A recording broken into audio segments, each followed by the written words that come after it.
They were coming down here, going through red lights, going 50, 60, 70 miles per hour. Masked and menacing thieves are terrorising streets. Pedestrians jumping out the way, cutting up cars, an accident waiting to happen. Putting lives at risk. Someone on foot being hit at 70 miles an hour. To snatch your most valuable possession, a mobile phone. All of their lives are on those mobile phones. All their pictures, all their bank details.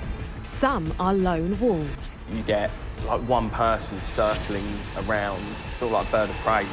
Others work for international OCGs. Generally, they've all got the same MO, all dressed in black, faces covered. Their aim is the same. They can make hundreds and hundreds of pounds from a day's work.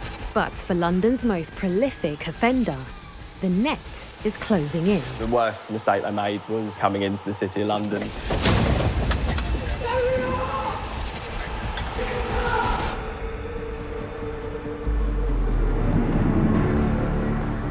People that work in the city generally have things that other people want to steal. The City of London is at the heart of Britain's capital. Hundreds and thousands of locals, commuters and tourists pack the streets every day, making it a magnet for thieves. We also have a lot of nighttime economy here. People come here for a good night out, and sadly that brings with it some types of crime. One theft in particular has exploded in recent years. The most common crimes that we get in the city is the phone snatchers. And it's a criminal operation that's becoming ever more professional. It's very difficult. Once they've got their phone, if they're professionals and know what they're doing, they switch the phone off immediately. That's it, we can't trace them. They quite often as well wrap the phone in foil and then hide them and then come back for them in a little while, especially if they do lots of grabs at the same time. Once the phone tracking's off, it's very difficult for us to then find the phone. The initial theft was reported by a woman who was on Blackfriars Bridge who had had her phone snatched. City of London police receive a report of a crime on the edge of London's Square Mile business district. Phone snatches occur across all of Greater London. This is not just a City of London problem.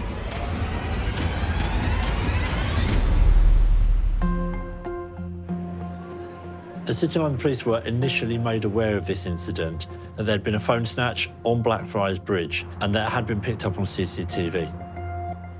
This happened quite early in the morning, which is quite unusual. Generally, we see a spike around sort of lunchtime and again tea time in the evening. The control room is a nerve centre, operating an extensive camera network across the City of London, known as the Ring of Steel. We control our own CCTV. Every terminal has access to the computers. We can all look at cameras and we can all control them. Some forces have to rely on outside camera controllers to control their cameras. So tell them over the radio, oh, camera control, can you turn the camera around on the high street? Whereas we've got full autonomy on that. And we know where all the cameras are around the city and we can spin them to wherever we want them and zoom them in. As that first call comes in, Lynn and her team focus on the cameras on Blackfriars Bridge. It was immediate, right, phone snatchers, Blackfriars Bridge. I was on the radio that day. I've immediately got the camera out. The initial information that the City Police had was quite hard to work with. It was a generic description of a dark bike with dark clothing, and that's all we had to go on. Phone snatching is on the rise across London. In 2024, over 70,000 devices were reported stolen. That's a staggering 192 per day. Catching the phone snatchers is now a major priority, especially when many are connected to serious organised gangs. Honestly, we can't really tell at the time whether they're low level or whether they are the organised crime gang. Generally, they've all got the same MO. It's a mammoth task for City of London police on the ground to identify and locate the suspects. Between 600,000 and 700,000 come and go every single day into the Square Mile, and that's without the residents. So this is a crowded area. This is a fast-moving situation. It will take a highly coordinated response to track down and apprehend the masked thieves before they vanish out of sight. So I want to get somebody to the victim because they're standing there. I know if it was me, I'd be really, really upset. Sometimes we manage to get the victim, scoop them in our car and get their phone tracking at the same time. But our focus on that day was to find the phone snatchers. The situation is becoming even more serious. There were a number of reports coming in from neighbouring boroughs in the Met that have said they've had a couple of reports of snatchers involving Sir on motorcycles.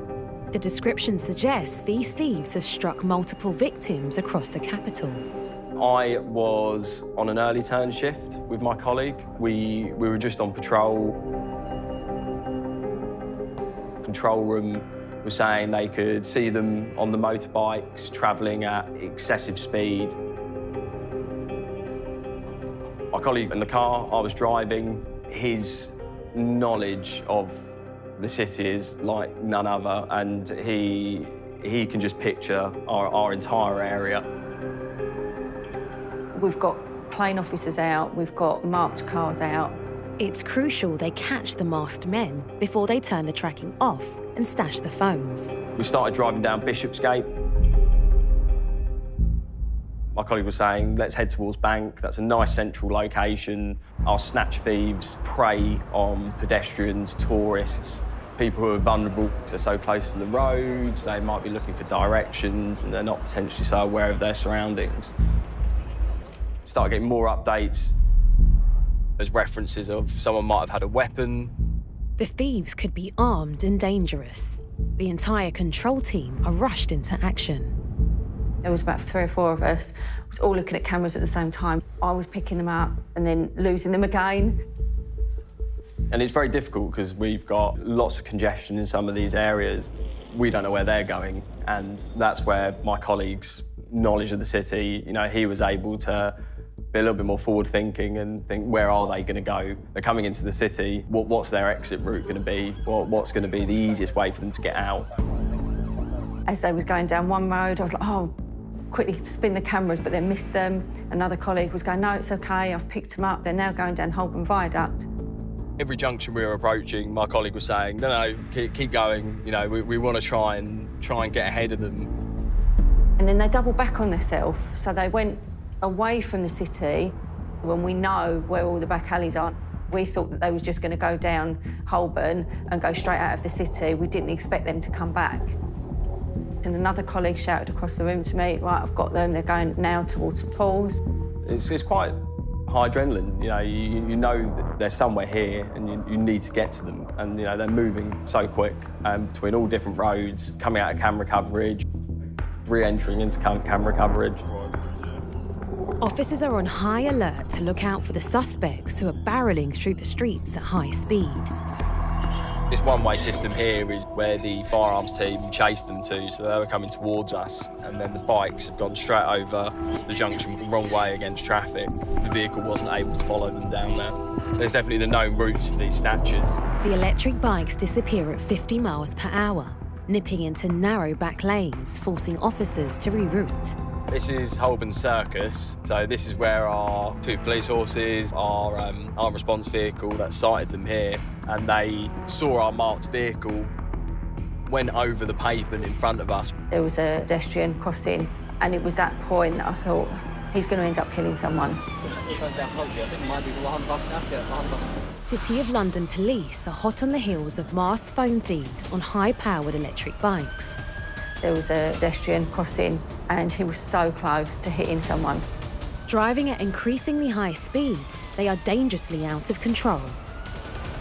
And it was that point that I thought, he's potentially going to be really serious here. We've got to catch these guys. It is quite difficult to catch phone snatchers in the app because they're so fast. The bikes that they're on are so quick now. And we're a fairly small city, just over a square mile, but you've got all these alleyways that they can go down in different routes. Officers are on high alert. The next pedestrian might not be so lucky. They were coming down here, going through red lights, going 50, 60, 70 miles per hour. The pedestrians jumping out the way, they were cutting up in front of cars, like an accident waiting to happen.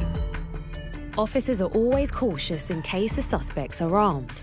and they remain on high alert. I recall the firearms team was saying they've gone the wrong way round a one-way street. It's like a roundabout, rotunda. They've just gone behind us. Oh yeah, got him. And straight towards Cheapside. And then I caught them up on the next camera at Cheapside. And I remember at the time I was saying, oh God, they're going like the clappers, because they was really going fast. This highly dangerous pursuit is escalating second by second as officers hunt them down. But I worry for the officers. I think they're putting their lives on the line at the same time. You know, they could easily lose control of the vehicle when they're trying to pursue. I know that they're really highly trained to be able to deal with different situations, but when you're dealing with a situation like that where it happens all so quickly, it can all go very wrong as well. PC Jordan Smith is under pressure to bring this high-octane pursuit to a safe conclusion before anyone is killed. Phone snatchers, they use these bikes because if you're in a very heavily congested area, you can get away sometimes because you can cut in and out of traffic. But City of London police are forced to resort to extreme measures. With vehicles that are failing to stop, we use various psychological tactics to try and influence their behaviour and make them safe. Being able to box vehicles in, potentially without them even being aware that we're going to be implementing those tactics to overall to prevent a pursuit from occurring. As a highly skilled driver, PC Jordan Smith has stopped four-wheeled vehicles before, but he has never tactically stopped a more agile and more vulnerable electric bike. And as we've got them down Cheapside, we literally panned the cameras straight round and just focused straight on them and zoomed in as they went to Bank Junction. And then as they got to Bank Junction, the next camera as well, we span that round, and so that was facing up Cheapside, so we could see exactly where they was going to go, and we was ready to spin it again as to what direction they was going to go in. At that point, we knew that PC Smith was in the area in an unmarked car, near to the direction where the suspects were going. The pressure is on. The electric bikes are travelling up to 70 miles per hour, about to enter the even busier financial centre. Direction they're heading when police got behind them was towards Bank of England, that sort of area, Mansion House where the Lord Mayor is. Very pedestrianised area. Our main transport links for like the subway areas there to access the underground. There's a lot of people there, a lot of people. We had the camera focused on that point as they was coming down because we knew they was coming in that direction. And then we saw the unmarked vehicle with PC Jordan Smith in it just go across and cut the guy off. And at one point, we thought he was going to get away. We saw the suspects and we knew there was two of them. This is the straight road towards the Bank of England and Bank Junction. So at this point, the CCTV operators were saying they're heading in our general direction. We're in an unmarked car. Finally, PC Smith is closing in. When we got down here, I switched my blue lights and sirens off. I wanted that element of surprise. Right opposite us at this junction, there was a tour bus, and I offsided this junction, and I was on the other side of the road. My colleague said, there they are, they're behind the bus. Going down Poultry. I think it might be behind the bus now. Yeah, behind the bus. There was a lot of stuff going through my head at that point. I'm trying to listen to the radio, listen to the descriptions. I need to be 110% sure that the two coming towards me are involved in these offences and it's the same people. If he makes a mistake, the consequences could be catastrophic. In that sort of split-second decision, I'm trying to roll with what have I got available? You know, I could turn around, get behind them and chase them. I could get a stinger out and lay that down, or just do nothing. I've seen the defendant riding towards me. Straight away, I could just see it in his eyes. He knew that we were a police car. Darted left, his rear wheel skidded as soon as he saw my car, and he went towards the pavement. I could see all the pedestrians, I could see the family there, a pushchair there. And if this motorbike mounts the pavement, that it could be fatal if that was to hit anyone. PC Jordan has just one chance. So as he skidded, I came off the brake and rolled into him, where I made contact.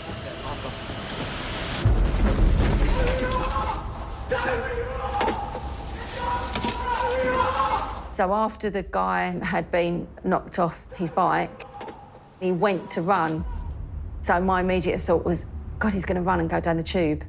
And are we going to catch this guy? Is he going to try and get away? I've never seen my colleague move so quickly. He got straight out of the car. I was still moving. He ran round the back of the car, and I think I just needed a moment to process what happened, because I haven't made tactical contact with a bike before.